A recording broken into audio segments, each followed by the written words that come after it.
In the main display of S-Bench 6, choose the Trigger dialog. The Spectrum hardware offers many options for triggering an acquisition or replay. All settings can be found in this dialog. Each Spectrum card provides different external trigger inputs to choose from. You can find all these inputs when clicking the External tab. Click on the card name to display all the external inputs. For all analog acquisition cards, the input channels can also be used as trigger sources.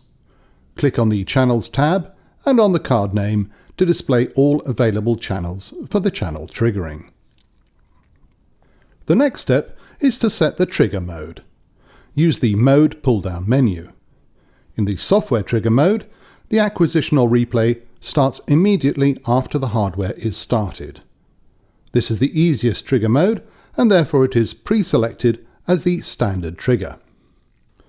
If you want to use the hardware trigger source, you have the choice between single or multiple. In this example, first click Multiple Hardware Source. The desired trigger sources can now be combined using the OR plus AND columns. The OR or AND column represents the corresponding logic masks of the trigger engine. For more information about the trigger engine, please refer to the manual of your Spectrum hardware. If you want to use only a single trigger source, you choose one source by clicking the OR mask. The other way is to choose the single hardware source mode.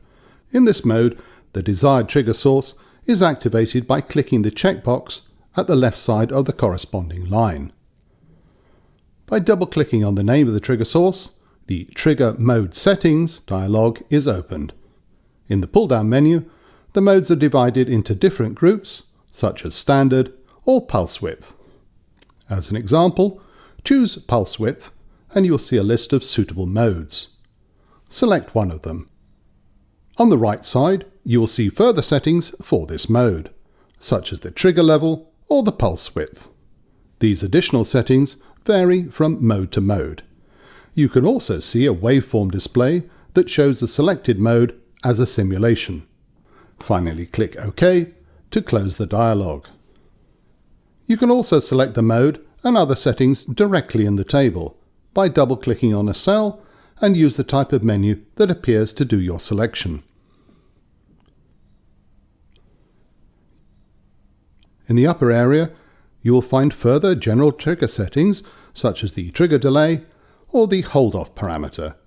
If you activate the Auto Trigger checkbox, a trigger event is automatically generated by S-Bench 6 after the specified time. There are two more checkboxes. They are used to disable the OR mask or the AND mask when selecting multiple trigger sources. These can be useful if you only want to disable a mask temporarily without deleting the complete trigger pattern.